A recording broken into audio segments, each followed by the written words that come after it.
এই নয় এরকম করিস নি এই ভাই এরকম করিস নি মা পাশে না ঘুরকে ফেলে এই পড়ে যাচ্ছে আল্লাহ কি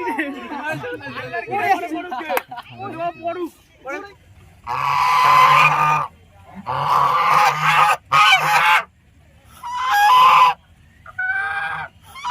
বন্ধুরা সবাই কেমন আছো? আশা করি সবাই খুব ভালো আছো, আমিও ভালো আছি। তো আজকে সানডে, তোমার দাদাভাই আজকে বাড়িতে আছে, আজকে কাজে যায়নি।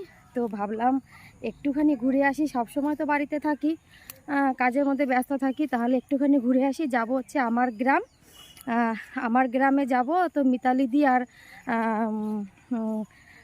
রুমাদি যেতে পারবে না বলেছে, তো আমি যাব আর পিঙ্কিদি যাবে। তো চলো দেখা যাক কে কে যায়। চলো, দেখো আইলাইনার লেগে গেছে। উফ, মানে তাড়াহুড়োর সময় একটা না একটা কিছু ঘটনা ঘটবেই। চলো যাওয়া যাক। তো বন্ধুরা দেখো, সকালবেলা উঠে আগে আমি ঘর দরজাগুলো ঝাড় দিয়ে পরিষ্কার করে নেব, তারপরে সব বাকি কাজে হাত দেব।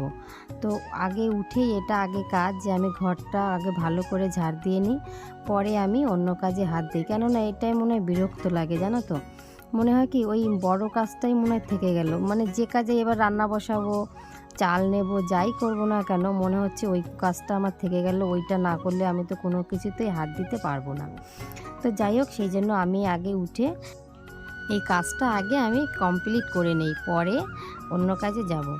তো দেখো, তারপরে আমি চলে এলাম। কালকে কিছু জামা কাপড় যে কেচেছিলাম সেগুলো আর শুকায়নি, জানো তো। তো দেখো কি সুন্দর ফুটফুটে রোদ উঠেছে, আর আমাদের পুস্কুটা দেখো রিঙ্কি নিয়ে রোদে বসে আছে। পুস্কুটা আর কি সুন্দর দেখো রোদ উঠেছে, সবাই এখানে এসে রোদ পোহায়। তো আমি কালকের যে জামা কাপড়গুলো ছিল একটুখানি ভেজা ভেজা ছিল, সেইগুলো আমি আগে মেলে দেব, তারপরে যাব রান্নাঘরে রান্না করতে। কেননা আজকে একটুখানি প্রোগ্রাম আছে, সেটা তোমরা দেখতেই পাবে কোথায় যাব। আর তোমরা তো শুনে নিলে, আমি ব্লগ শুরু করেছি তখন বলে দিয়েছি আমার গ্রামে যাব, আজকে একটু ঘুরতে যাব। যেহেতু তোমার দাদাভাই আজকে বাড়ি আছে, সেজন্য সবসময় না বোরিং লাগে। তো এক জায়গায় থাকতে দুবেলা দোকান দোকান বাড়ি বাড়ি থাকতে না একটা বোরিং লাগে, তাই একটু সপ্তাহে একটা দিন একটু ঘুরে আসা যেতেই পারে। তো ওই পাশে না ধরলো না, যে জামা কাপড় আছে এতগুলো ওই এক পাশে ধরেনি, সেই জন্য আবার আমি এই কলের পাড়ে এই পাশটা চলে আসলাম। আর এখানে কি বলবো, এত সুন্দর রোদ, মনে রোদে সারাদিন বসে থাকি, ভালো লাগে এই শীতের সকালের মিষ্টি রোদ। তো আমি চলে এলাম রান্নাঘরে রান্না করতে। তো নিরামিষ রান্না করব, আর আমার শ্বশুর মশাইয়ের জন্য নিরামিষ করব, আমাদের জন্য ডিমের ঝোল করব। তো আমি দিয়ে দিলাম ডাল, আর এখানে আছে মূলো, আলু, আর এর মধ্যে দিয়ে দিলাম একটু মুগ ডাল, লবণ, চিনি, সামান্য একটু চিনি দিয়েছি, আর হলুদ দিয়ে ভালো করে নেড়েচেড়ে দেখো রান্নাটা হয়ে গেছে। এই যে ডিমের ঝোল, আমি, বাবু আর তোমার দাদাভাই তিনজনে খাবো। আর নিরামিষ করেছি, আর এখানে দেখো কচু বাটা, মানে কাঁচা কচু, সেটা বেটেছি। আর ডিমের ঝোল, আর নিরামিষ আলু মূলো, আর মুগ ডাল তোমরা তো দেখলেই, সেটা দিয়ে তরকারি করেছি। যাই হোক, আর করেছি আমরা দিয়ে টক। তো তোমার দাদাভাই বসেছে খেতে এই পাশে, আর ওই পাশে আমার শ্বশুর মশাই আর হচ্ছে আমার ছেলে দুজন বসেছে। দেখো সব খাচ্ছে বসে। খাওয়া হয়ে গেলেই আমি আবার পরের কাজে চলে যাব, কেননা কাজ নিয়ে তো বসে থাকলে হবে না, একটার পর একটা করে যেতেই হবে। তো খাওয়া দাওয়া কমপ্লিট সবার, এবার আমি চলে এসেছি সেই বাসনগুলো নিয়ে, বাসনগুলো মেজে নিয়ে রেখে উপুর করে রেখে তারপরে আবার চলে যাব পরের কাজে।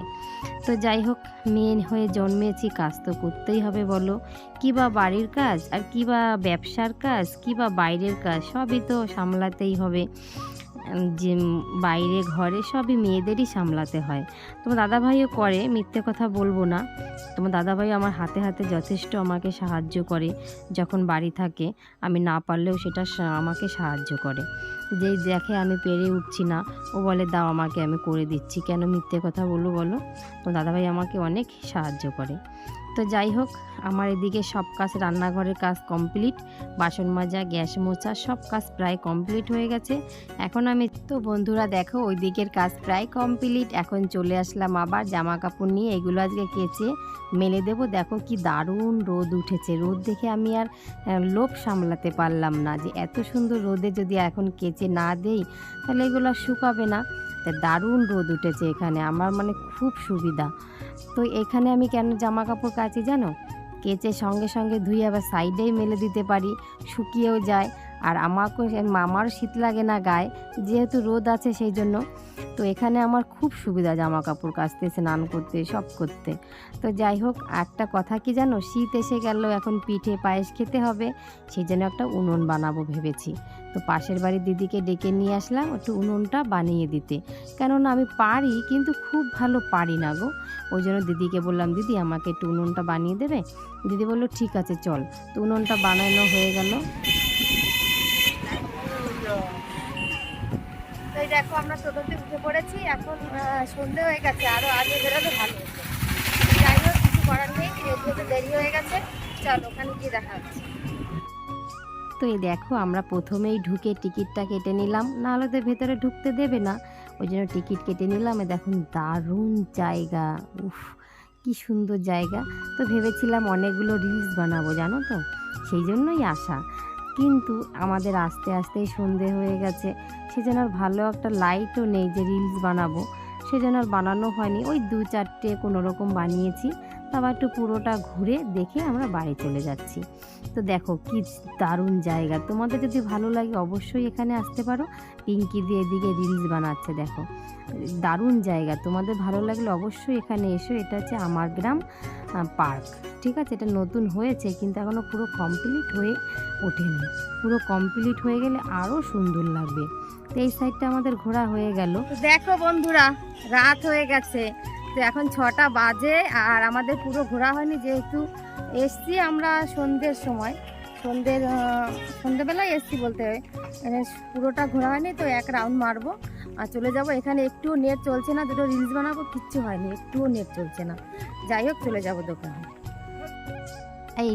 এইদিকে দেখো বন্ধুরা, কি সুন্দর বোর্ডে সবাই চড়ছে, কিন্তু আমিও বলেছিলাম চড়বো, কিন্তু তোমার দাদাভাই বলছে না ঠান্ডা লাগবে, এখন চড়তে হবে না। ঠিক আছে, যেমন কথা তেমন কাজ, আর চড়বো না। আর দেখো এইদিকে রাজাহাঁসগুলো কি দারুণ ডাকছে, এদের কি সুন্দর দেখতে, মনে হচ্ছে বাড়িতে নিয়ে যাই। তো বন্ধুরা, আজকের ভিডিও আর বেশি লম্বা করব না, এখানেই শেষ করব। আমার ভিডিও তোমাদের ভালো লেগে থাকলে লাইক, শেয়ার, কমেন্ট, সাবস্ক্রাইব অবশ্যই করো। দেখা হবে নেক্সট ভিডিওতে। তো আজকের মতো